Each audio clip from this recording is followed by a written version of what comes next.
వీళ్ళు ఎప్పుడైతే అద్దుకున్న వాళ్ళ కింద వచ్చారో, వీళ్ళు ఎప్పుడైతే ఓనర్ కింద ఉన్నారో, వీళ్ళు ఆరుగురికి అధికారులు అయితే ఎప్పుడైతే ఇచ్చారో, బిగ్ బాస్ ఈ గేమ్ సీరియస్గా ఆడమన్నాడో ఆరుగురు స్ట్రాంగ్ అయిపోయారు.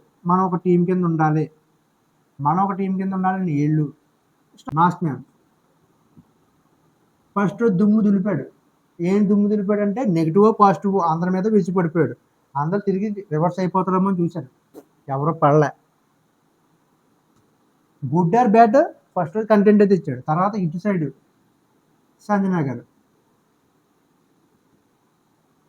సేమ్ మాస్మెన్ స్ట్రాటజీయే, ఇద్దరు ఈవిడ కూడా వేసింది. వీళ్ళిద్దరు ఒకలాగా ఉంటారు. వీడు కొంచెం యాంగ్రీ వైపు ఉంటే ఇక్కడ కామెడీ వైపు, ఫన్నీ వైపు ఉంటుంది, ఎంటర్టైన్మెంట్ వైపు ఉంటుంది, అంతే తేడా. ఈవిడేం చేసింది, గుడ్ ఆర్ బ్యాడ్ వెళ్ళిపోయింది. ఇతని మీద ఎవరికి రివర్స్ అవ్వలేకపోయారు, ఎందుకంటే మాస్మెన్ మీద ఎవరో పెట్టుకుంటే జనాలు నెగిటివ్ అయిపోతామో, కామర్స్ ఏమో, లేదా ఇంకోటి ఏమో అందరూ అనుకున్నారు, లేకపోతే అతను మాట తిరిగి భయపడ్డారు. కానీ సంజన మీద ఈ ఆరుగురు అంటే ఒక మాస్మెన్ తప్పించి ఇందులో ఐదుగురు, ఇందులో 8 మంది, మొత్తం హౌస్ మొత్తం వీడి మీద రివర్స్ అయిపోయారు, సక్సెస్ అయ్యారు. దానికి మెయిన్ కారణం గుడ్డు.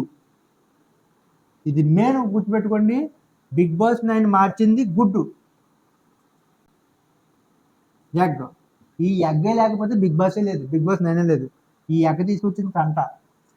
ఇప్పుడైతే ఈ గుడ్డు ఇవిడు తినేసిందో, ఈ 15 మంది 14 మంది కొట్టుకుంటూ ఇవిడు ఎంజాయ్ చేసింది, మహారాణిలో కుర్చీలో కూర్చొని కాలేజ్ కూర్చొని ఎంజాయ్ చేసింది అనమాట. మొత్తం హౌస్ మొత్తం స్టే చేసింది మహారాణి అనమాట. వీళ్ళు ఏం చేశారంటే మనం ఎవరిని ఇక్కడి నుంచి ఇక్కడ రానివ్వకూడదు అని చెప్పి వీళ్ళు ఒక నిర్ణయం తీసుకుందాం అనుకున్నారు. ఎందుకంటే ఇవిడు ఇక్కడ రాలేదనుకో కంటెంట్ ఏముంటుంది, అక్కడ చూసి వాళ్ళకి కూడా ఆవిడ చేసిన తప్పైనా సరే జనాలు కూడా ఎంజాయ్ చేస్తున్నారు ఆవిడ ఆటకి.